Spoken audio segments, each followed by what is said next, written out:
The year was 2347, and humanity had finally broken the barrier that kept them trapped in their solar system. The discovery of faster-than-light travel came after decades of research and countless failures. Earth sent out signals into the vast darkness of space, hoping that someone would answer. For 20 years, those signals traveled through the void until one day something responded. The message came from something called the Galactic Council. It was a coalition of 847 different alien species that had been governing the Milky Way galaxy for over 2 million years. Their central station was called the Nexus, and it was located deep in the galactic core. The message was simple and direct.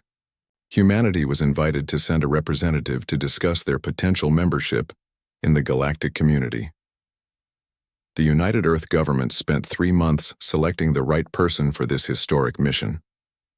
They chose Daniel Green, who was a veteran, diplomat in his late 50s with gray hair and sharp eyes that had witnessed decades of negotiations on Earth. Green had helped end 2 major conflicts between nations, and had a reputation for staying calm under pressure. He understood that this mission was bigger than anything humanity had ever attempted. Green would not travel alone. Dr. Lisa Martinez joined him as the mission's xenobiologist. She was in her early 40s with dark hair and an enthusiasm for alien life that made her perfect for first contact. Commander Jake Sullivan came as the military advisor. He was a decorated officer in his mid-30s who had served on the first human ships to explore beyond the solar system. 2 junior diplomats completed the team.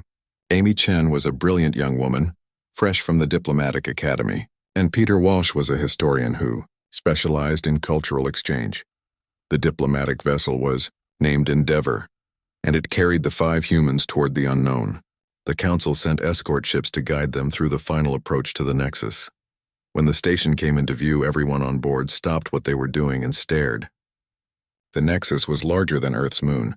It was a massive structure of metal and light that housed billions of beings from across the galaxy. The docking procedure took 2 hours. Council officials met them at the airlock.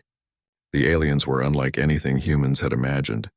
Some walked on 2 legs while others floated or crawled. Some breathed the same air as humans while others wore environmental suits. The chief greeter was a tall being with blue skin and forearms who introduced itself as Coordinator Vess. It spoke through a translation device that converted its clicks and whistles into perfect English. Vess led them through corridors that seemed to stretch forever. The Nexus was a city and a government center all in one. Markets filled with alien goods stood next to official buildings. Citizens of 1,000 worlds went about their daily lives. Green and his team were taken to their quarters in the diplomatic wing. The rooms were designed for humanoid species and had been adjusted to match Earth's atmosphere and gravity. The first formal meeting was scheduled for the next day. Green spent the evening reviewing everything humanity knew about the Galactic Council. The information was limited but concerning. The Council claimed to maintain peace across the galaxy, but their methods were authoritarian. Member species followed strict rules and protocols that had been established over millions of years. Younger civilizations were expected to accept guidance from older ones. The meeting chamber was enormous. Thousands of council representatives sat in curved rows that rose toward the ceiling. At the center was a platform where Green and his team stood. The leaders of the council sat in elevated positions above everyone else. High Arbiter Zex Thor of the Krell Empire spoke first. He was a reptilian being with scales that reflected the light and eyes that showed no warmth. Next to him sat Prelate Vorm of the Ascendancy Collective, who appeared more diplomatic but equally distant. Green delivered his prepared speech. He spoke about humanity's journey from a single world to a spacefaring civilization. He talked about Earth's art and music and literature. He mentioned the struggles and conflicts but emphasized how humanity had learned from its mistakes. He explained that Earth wanted to join the galactic community as an equal partner, ready to contribute and learn. The council listened in silence. When Green finished, Zex Thor spoke. His words were translated, but the contempt came through clearly. He called humanity a young and dangerous species. He listed Earth's wars and environmental damage as evidence of human recklessness. He said that species like humanity had appeared before, and they always caused problems for the established order. Vorm was slightly more diplomatic, but his message was the same. He proposed that humanity accept probationary status. Earth would be allowed limited contact with other species, but would remain under council oversight for the next 1,000 years. During this time, humanity would prove itself worthy of full membership. Vorm made it sound reasonable, but Green understood what it really meant. Earth would become a vassal state with no real autonomy. The next 2 weeks were filled with meetings and negotiations. Green tried every approach he knew. He appealed to logic and emotion. He offered compromises and asked for alternatives. Lisa Martinez presented scientific data showing humanity's achievements. Commander Sullivan demonstrated Earth's peaceful intentions. Amy Chen and Peter Walsh worked with lower-level council officials trying to build support. Nothing worked. The council had already made its decision. They saw humanity the same way they had seen dozens of other young species. Humans were primitive and needed to be controlled. Green realized that the council's invitation had never been about partnership. It was about asserting dominance over a potential threat. 3 weeks into the mission, Green made his decision. He called for a final meeting with the council leadership. He stood on that platform again, and this time his words were different. He thanked the council for their hospitality, but he could not accept their terms. Humanity would not surrender its sovereignty. Earth had not traveled to the stars only to kneel before ancient powers that demanded submission without respect. He said that humanity wanted friendship with the galaxy, but would not beg for it. If the council could not treat Earth as an equal, then humanity would make its own way among the stars. The chamber erupted in reaction. Some council members seemed shocked while others appeared angry. Zexthor's scales darkened and his voice became harsh. He called Green's words an insult and a threat. Vorm tried to salvage the situation, but Green knew it was over. Commander Sullivan sensed danger and moved closer to his team. Lisa Martinez felt the mood in the chamber shift from hostile to something worse. Amy Chen and Peter Walsh stayed close together as alien security forces entered the room. Zexthor declared that the meeting was ended. He said the council would deliberate on humanity's future. Green and his team were escorted back to their quarters. This time armed guards stood outside their doors. Sullivan tried to send a message to Earth but discovered their communications were being jammed. They were prisoners on an alien station millions of light years from home. That night, Green could not sleep. He stood at the window of his quarters and looked out at the stars. He thought about Earth and wondered if he had made the right choice. He could have accepted the council's terms and bought humanity time, but he knew that would have been the beginning of the end. A species that surrenders its freedom for safety loses both. 3 days passed with no word from the council. The human delegation was confined to their quarters. Food was delivered, but no one spoke to them. Commander Sullivan prepared for the worst while Lisa Martinez tried to maintain hope. On the 4th day, Coordinator Vess arrived with a message. The Galactic Council had reached a judgment. Ambassador Daniel Green was charged with crimes against galactic peace. He was accused of spreading discord and threatening council authority. The penalty had been decided. Green asked what would happen to his team, and Vess said they would be sent home. But Green's fate was sealed. The execution would be public and it would be broadcast across the galaxy. The footage reached Earth before the Endeavor did. Someone on the Nexus had recorded the execution and transmitted it through channels the Council could not block. Within hours, every device on the planet displayed the same horrific images. Daniel Green burning alive while alien powers watched. His final words became a rallying cry that echoed across every nation and city. The reaction was immediate and unprecedented. Millions of people poured into the streets. In New York and London and Tokyo and Mumbai and Lagos, the crowds gathered holding signs and chanting demands for justice. Governments that had been divided on dozens of issues suddenly found themselves united. Political leaders who had spent years arguing about Earth's direction now spoke with one voice. President Helen Carter watched the protest from her office window. She had been elected on a platform of peaceful expansion into space. She believed in diplomacy and cooperation, but the Council had made those beliefs impossible. They had shown humanity exactly what the galactic community thought of them. Earth was expected to submit or die. Carter called an emergency session of the Global Parliament. Representatives from every nation on Earth gathered in the massive assembly hall. The room held 5,000 elected officials, but it was silent as Carter walked to the podium. She had spent the night watching Green's execution over and over. She had seen a good man die for refusing to surrender humanity's freedom. Her speech was broadcast to every corner of Earth and to all human colonies beyond. She spoke about Green's courage and dignity. She spoke about the Council's cruelty and arrogance. She said that the execution was not justice but murder. She said it was an act of war against all humanity. Her voice grew stronger as she continued. The Council believed humans were primitive. They believed humans were weak. They believed one act of barbarism would make Earth kneel. They had never been more wrong. The Parliament voted unanimously to reject the Council's ultimatum. Earth would not submit. Earth would not surrender its sovereignty to alien powers who demanded obedience without respect. If the Council wanted war, then humanity would give them war. The vote was historic and terrifying. Everyone knew what it meant. Humanity was about to fight an enemy that controlled most of the galaxy. Admiral Victor Hayes received his orders within hours of the vote. He was commander of the Terran Defense Force, which was humanity's unified military in space. His fleet consisted of 200 ships ranging from small fighters to large battle cruisers.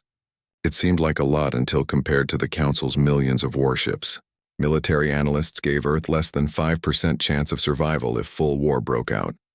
Hayes called a meeting of his senior officers.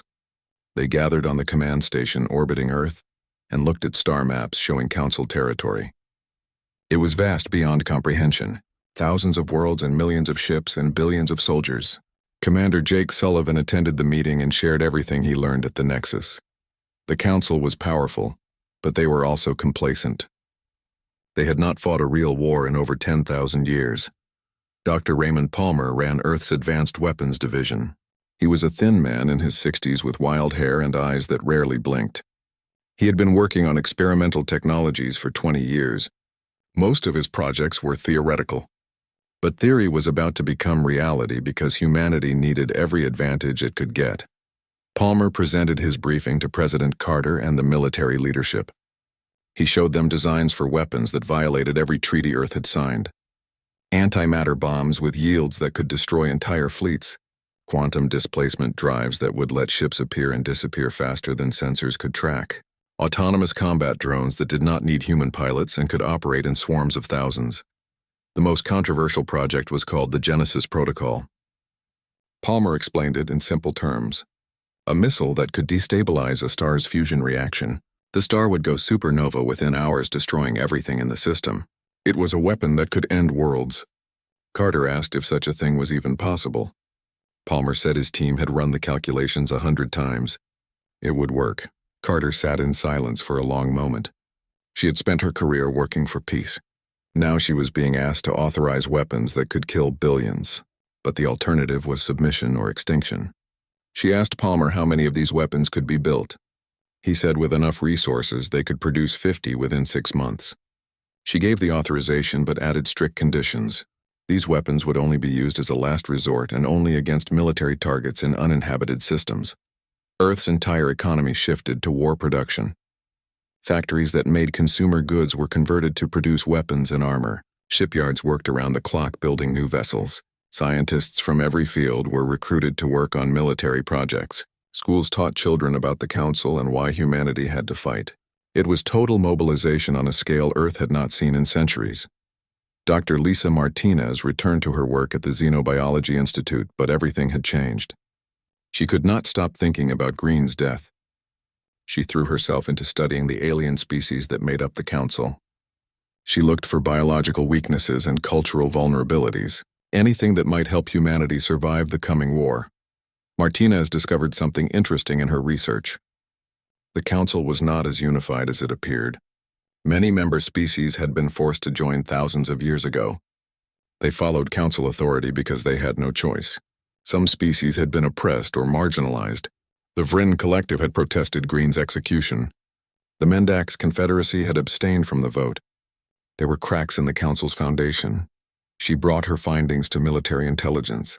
They agreed that humanity should try to exploit these divisions. Martinez was assigned to establish contact with dissident aliens. It was dangerous work. If the Council discovered what she was doing, they would execute her just like they executed Green. But the potential benefits were worth the risk. Commander Sullivan volunteered for special operations duty. Admiral Hayes approved immediately. Sullivan knew the Nexus better than any other human. He knew the layout and security protocols. He could lead teams deep into Council territory to gather intelligence and sabotage infrastructure. It was a suicide mission, but Sullivan did not care. He wanted revenge for what happened to Green. Meanwhile, Earth sent one final message to the Galactic Council. It was written by President Carter herself, and it was brutally direct. Withdraw the ultimatum. Acknowledge the wrongful execution of Ambassador Daniel Green. Grant humanity full sovereignty and equal status in the galactic community. Those were Earth's terms, and they were not negotiable. The Council's response arrived 1 week later. High Arbiter Zexthor himself delivered it. The message was a single word translated into every human language. Submit, nothing more. No explanation or justification. Just a command that expected obedience. Carter gathered her cabinet and military leadership. She told them about the Council's response. She said humanity now stood at a crossroads. They could surrender their freedom and become vassals of an alien empire, or they could fight for their right to exist as a free people. She knew which choice she would make, but this decision belonged to all humanity. The vote was held across Earth and every human colony. Billions of people participated. The question was simple: submit or fight? The results came in over the course of 24 hours. 92% voted to fight. Humanity had made its choice. President Carter appeared before the cameras one more time. The whole planet watched as she stood at the podium wearing a black suit. Behind her, the flags of every nation on Earth hung in a row. She spoke for less than 2 minutes. She said the Council had given humanity a choice between freedom and survival. But freedom was survival. A species that surrendered its sovereignty was already dead. Earth would never kneel. Her final words were broadcast across every channel. She looked directly into the camera and said, "Then we choose war." Those 4 words changed everything. Humanity was officially at war with the Galactic Council. It was a war Earth might not win, but it was a war they could not refuse to fight. Admiral Hayes received authorization to begin military operations. He had been planning for weeks. The Terran Defense Force would strike first and strike hard. They would hit Council military targets in quick raids designed to cause maximum damage. They would use humanity's advantages in speed and innovation to offset the Council's numerical superiority. The first target was selected carefully. Kepler Station was a Council military depot in neutral space. It held supplies and weapons for Council forces patrolling the outer regions. Taking it out would disrupt Council logistics and demonstrate that humanity was serious. Captain Nicole Bradley was given command of the attack force. Bradley was 38 years old and had commanded destroyers for the past decade. She was known for aggressive tactics and clear thinking under pressure. Her ship was the TDF Valiant, which was equipped with Earth's newest weapon systems. 11 other ships would accompany her. They would face a Council garrison of 40 vessels.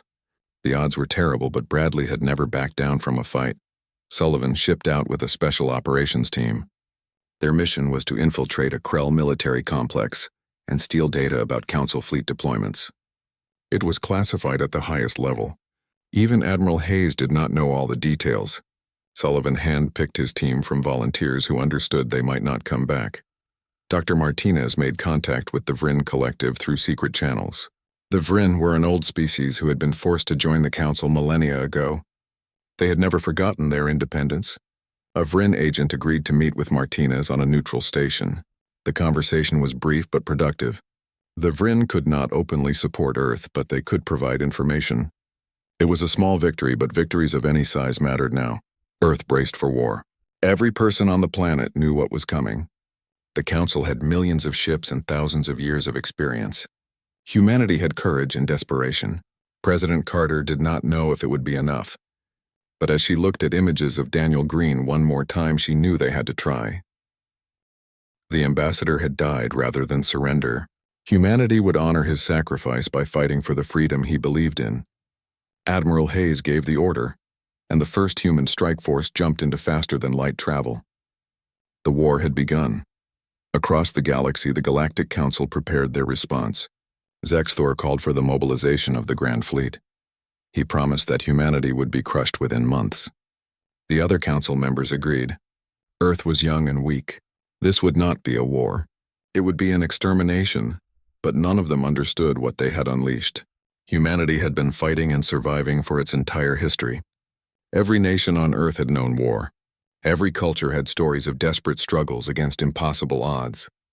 The Council thought they were dealing with primitives. They were about to learn how wrong they were. The Terran Defense Force struck without warning. Captain Nicole Bradley brought her fleet out of faster-than-light travel exactly where Admiral Hayes had planned. Kepler Station hung in space ahead of them, surrounded by 40 Council warships. The enemy had no idea humans were coming. Their sensors had not detected the approach. Earth's quantum displacement drives made that impossible. Bradley gave the order and 12 human ships activated their new weapons systems. The Council vessels were large and heavily armored. They had shields that could withstand conventional attacks. But humanity's antimatter torpedoes were not conventional. The first volley hit 3 Council ships simultaneously. The antimatter met matter and both ceased to exist in bursts of pure energy. 3 enemy vessels simply vanished. The Council garrison reacted with confusion. Their sensors could not track the human ships properly. The quantum drives made each vessel appear to be in multiple locations at once. Council targeting computers locked onto phantom images while the real human ships moved freely. It was technology the Council had never encountered, and they had no defense against it. Bradley's tactical officer was Lieutenant Kevin Harris. He coordinated the drone swarms that launched from every human ship. Thousands of small autonomous drones filled the space around Kepler Station. Each one carried enough explosives to damage a Council vessel. They moved with coordinated precision that seemed almost alive. Council point defense systems tried to shoot them down, but there were too many coming from too many directions. The battle lasted 3 hours. Human ships danced through the enemy formation using speed and unpredictability. Every time a Council ship tried to target them, the humans had already moved. The antimatter torpedoes punched through shields like they were paper. The drone swarms overwhelmed defenses through sheer numbers. Kepler Station's defensive platforms were destroyed in the first 30 minutes. Council ships tried to retreat, but Bradley had positioned her forces to block escape routes. The enemy commander sent desperate requests for reinforcement, but the nearest Council fleet was 6 hours away. By the time help could arrive, the battle would be over. One by one, the Council vessels fell. Some were destroyed outright, others were crippled and left drifting in space. When the last enemy ship exploded, Bradley ordered her forces to destroy Kepler Station itself. Antimatter torpedoes turned the massive depot into expanding clouds of debris. Supplies meant to support Council forces for months were gone in minutes. The human fleet jumped back into faster-than-light travel before reinforcements could arrive. Total human casualties were 0. Council losses were 38 ships and 1 major military installation. News of the victory reached Earth within hours. President Carter watched the battle recordings with a mixture of relief and dread. Humanity had won its first engagement, but this was just the beginning. The Council would not take this defeat lightly. Admiral Hayes was already planning the next strikes. 2 more attacks were scheduled within the week. The second battle happened at Meridian Gate, which was a major transit point for Council military traffic. Commander Jake Sullivan had provided intelligence about the location from his time on the Nexus. Captain Ryan Lewis led the attack with 15 ships. The Council had a garrison of 50 vessels guarding the gate. Lewis used the same tactics that worked at Kepler Station. Quantum drives and antimatter weapons and drone swarms combined to overwhelm the enemy. This time the Council was slightly more prepared. They had received warnings about human capabilities after Kepler Station. Their ships tried to spread out and avoid clustering together. But it did not matter. Human forces were faster and more aggressive. Lewis pressed the attack without mercy. The battle lasted 4 hours and ended with Meridian Gate destroyed and 43 Council ships reduced to wreckage. Third target was Proxima Relay, which was a communication hub that connected 12 Council sectors. Taking it out would blind Council forces over a huge region of space. Captain Bradley volunteered to lead this mission as well. She took 18 ships against a Council defense force of 60 vessels. The odds were worse, but Bradley had become humanity's most successful combat commander. She knew how to win. Proxima Relay was better defended than the previous targets. The Council had installed additional weapons platforms and doubled the garrison. But they were still thinking in terms of traditional warfare. They expected human ships to attack in formation. They expected predictable tactics. Bradley gave them chaos instead. Her ships appeared from multiple directions at once using quantum displacement. The Council Defense Force tried to respond, but human drones were already swarming their positions. Antimatter torpedoes found gaps in their defensive formations. Bradley's tactical team had studied every recording of Council combat doctrine. They knew exactly where the weaknesses were. The battle for Proxima Relay was the hardest fight yet. Council forces managed to damage 2 human ships, forcing them to retreat. But the price they paid was devastating. 55 Council vessels were destroyed.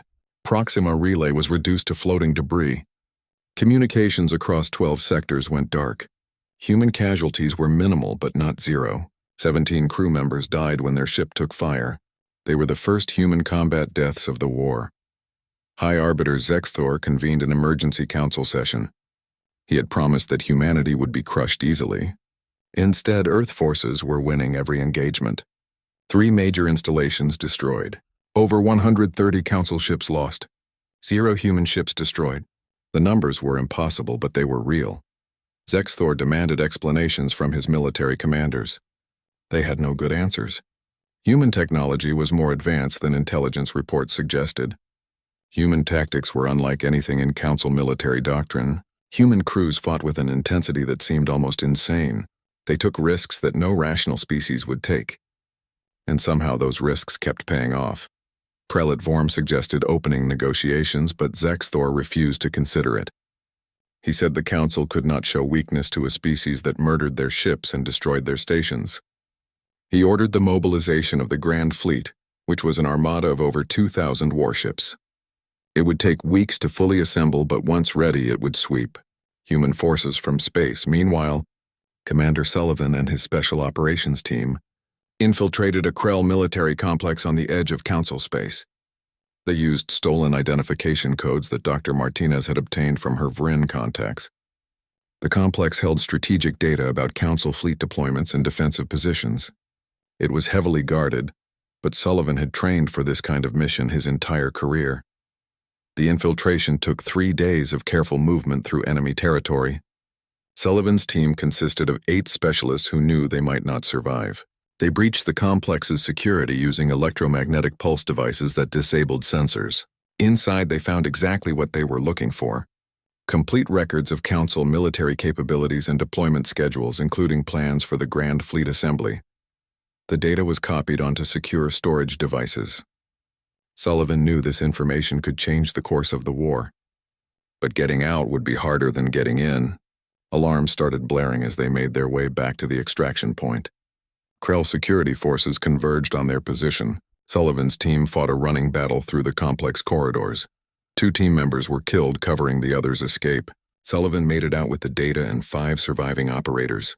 Their ship jumped into faster-than-light travel seconds before Krell warships could intercept. The mission was a success, but the cost was high. Sullivan transmitted the stolen data to Admiral Hayes and then requested permission to return to the field immediately. He was not done fighting. The Council attempted their first major counterattack against New Horizon, which was Earth's largest colony beyond the solar system. 200,000 humans lived there. Intelligence suggested the colony was lightly defended. A Council fleet of 80 ships jumped into the system expecting an easy target. What they found instead was a trap. Admiral Hayes had anticipated this move. He positioned hidden defense platforms throughout the system. They were equipped with the newest antimatter weapons and remained invisible until the Council fleet was in range. Captain Lewis commanded the defense from a station in orbit. When the enemy fleet moved to attack the colony, the platforms activated. The Council ships found themselves caught in a crossfire.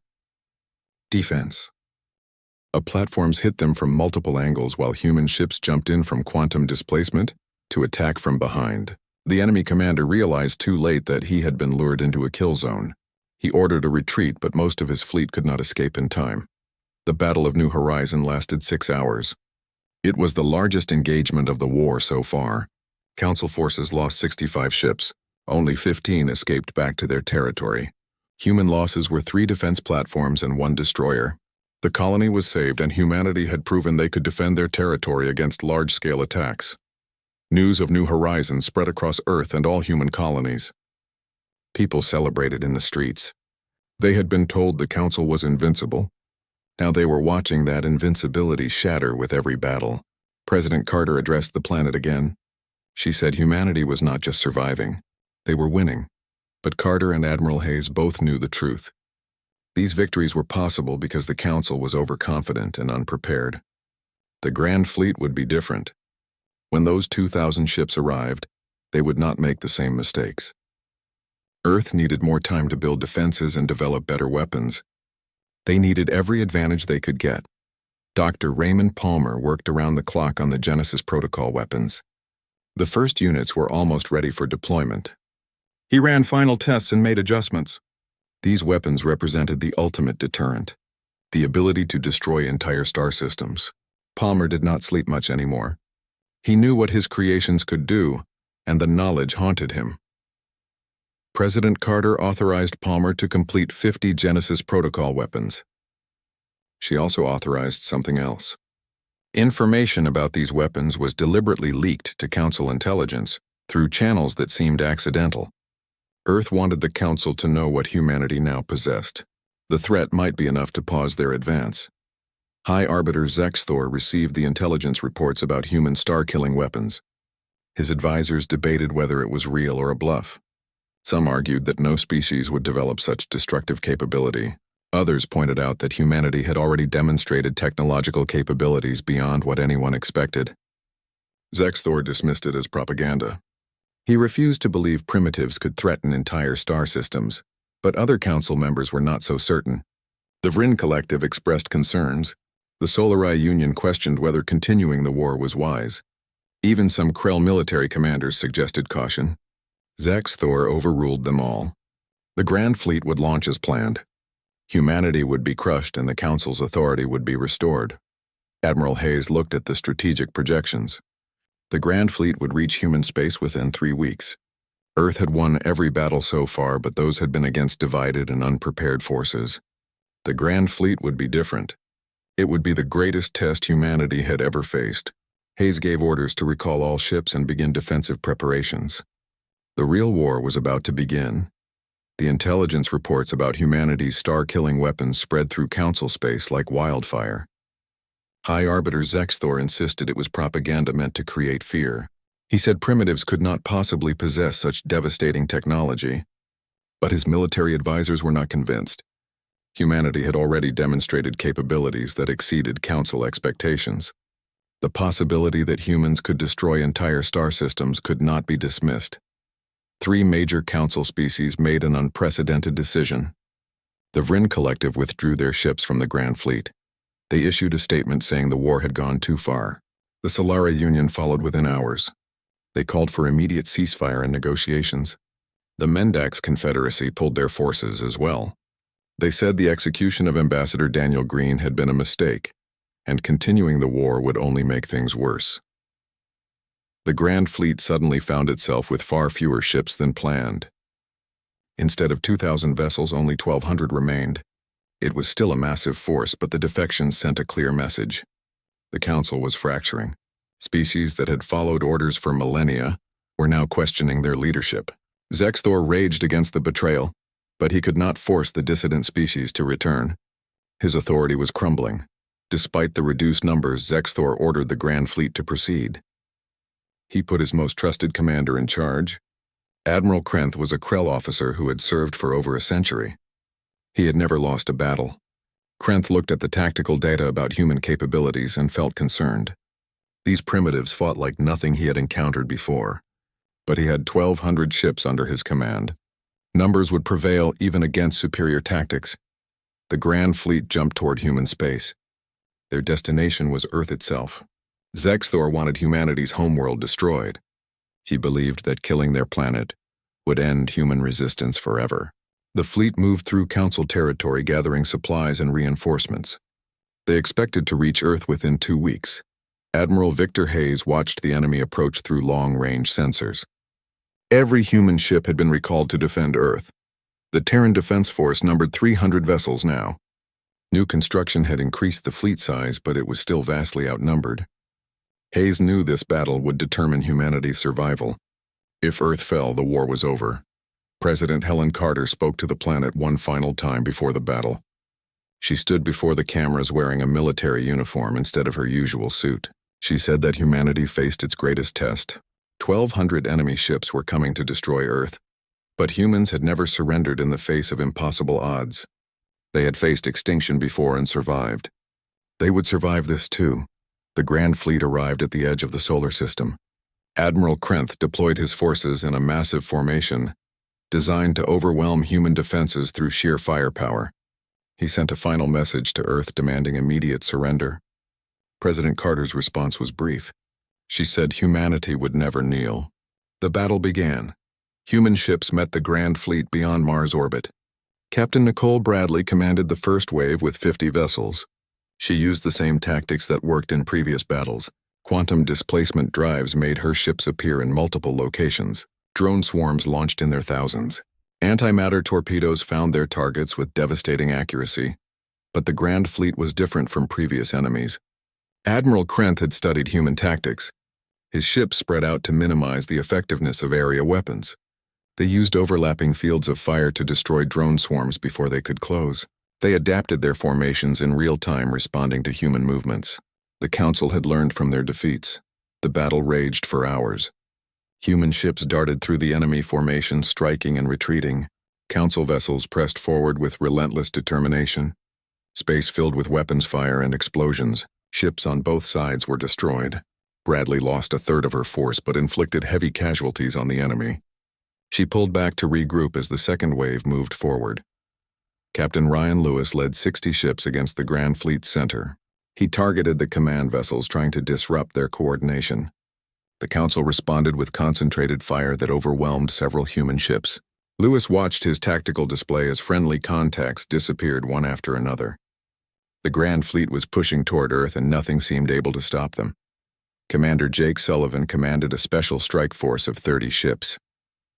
His mission was to hit the Grand Fleet from behind while they focused on the main human force. Sullivan brought his ships in fast, using quantum drives to avoid detection. They struck at the enemy supply vessels and support craft. Dozens of Council ships were destroyed before they realized they were under attack from a new direction.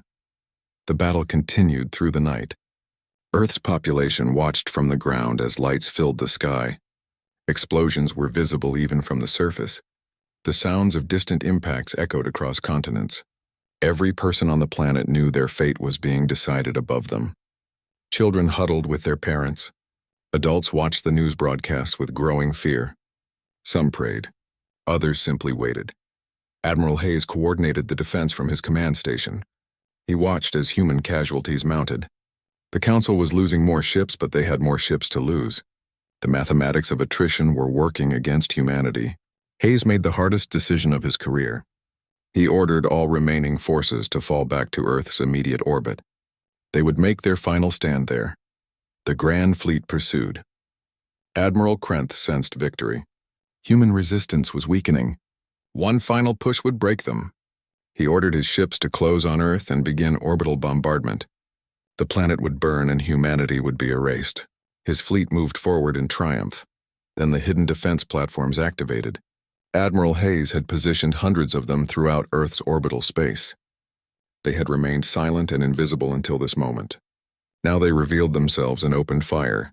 Antimatter weapons struck the Grand Fleet from every angle. Council ships found themselves in a kill zone with no escape. Captain Bradley rallied her surviving ships and attacked from one side. Captain Lewis hit them from another. Commander Sullivan's strike force came in from behind. The Grand Fleet was surrounded and caught in crossfire.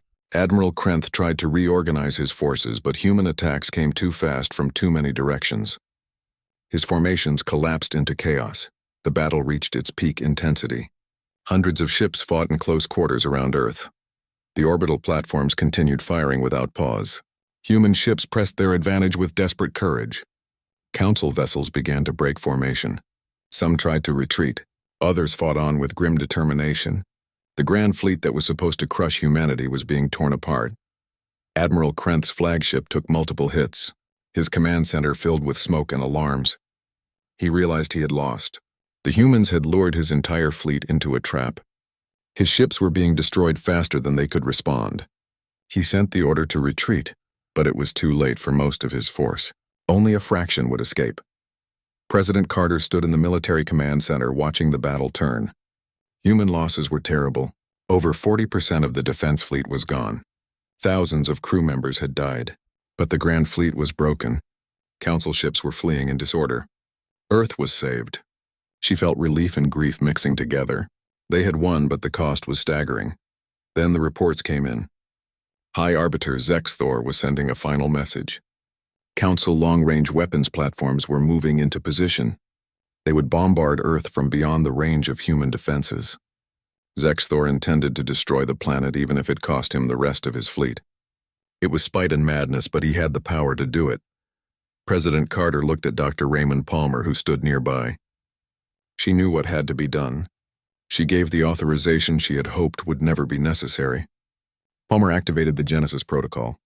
A single human ship carrying the star-killing weapon jumped to a system on the edge of Council space. The target was uninhabited, but it held a major Council supply depot. The weapon was deployed.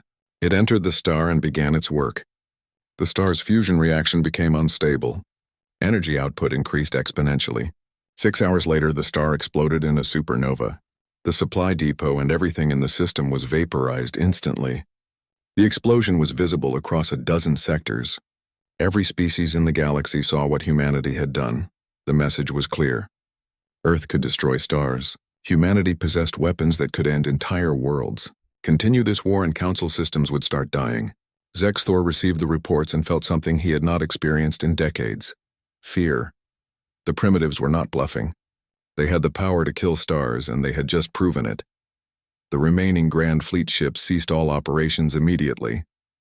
Zexthor's weapons platforms powered down. A message came from the Council. Prelate Vorm had taken emergency authority.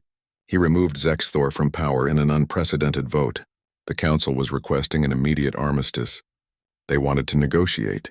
The negotiations were held on a neutral station. Admiral Hayes and Commander Sullivan represented Earth's military. Dr. Lisa Martinez joined them as humanity's voice of science and diplomacy. The Council sent a dozen representatives led by Prelate Vorm. The alien looked older somehow, as if the war had aged him. Vorm spoke first. He said the Council had been wrong about humanity. They judged Earth by the age of its civilization and assumed youth meant weakness. They did not understand that human youth made them stronger and more adaptable. They did not realize that humanity's history of conflict had taught them how to fight and survive. The Council had made a terrible mistake. The treaty took weeks to negotiate. Humanity demanded full sovereignty and recognition as an equal power. They demanded a permanent seat on the Council's Security Assembly with veto authority. They demanded reparations for the war and formal apology for Ambassador Daniel Green's execution. The Council agreed to everything. They had no choice. Earth had proven it could defend itself and possessed weapons that threatened everyone. A monument was erected at the Nexus in Daniel Green's honor. It stood in the same chamber where he had been executed. The inscription read that here fell a human who refused to kneel, and from his sacrifice a free humanity rose. Representatives from across the galaxy came to see it. Green became a symbol not just for humans, but for every species that had ever been forced to submit. Earth did not dismantle its military. Admiral Hayes built the Terran Expeditionary Force, which patrolled human space and ensured no power would threaten Earth again. The Genesis protocol weapons remained in secure storage. Their existence guaranteed humanity's safety. Every potential aggressor knew that attacking Earth meant risking total annihilation. 20 years passed. The Galactic Council was transformed. It became more democratic and responsive to younger species.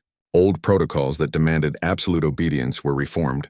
Species that had been oppressed for millennia began to find their voices. And at the center of this change was the human delegation, led by Commander Jake Sullivan, who had become Earth's chief ambassador. On the anniversary of Green's death, Sullivan stood before the Council and delivered a speech. He said humanity did not seek the war. They wanted only dignity and respect. When that was denied and one of their own was murdered, they showed the galaxy who they really were. They were survivors. They were innovators. And they would never let anyone make them kneel again. The chamber filled with acknowledgement. Some species applauded. Others expressed respect in their own ways.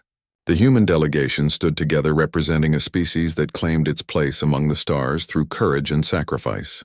Earth was no longer a primitive world begging for acceptance. It was a power in its own right. President Carter, who was now in her 70s, looked at images of Ambassador Daniel Green. His death had changed everything just as he said it would. Humanity had been forced to fight for survival. They won that fight and reshaped the galaxy in the process. The old order that ruled for millions of years had been broken by a young species that refused to surrender. The galaxy would never be the same, and humanity would never forget the man who died so they could remain free.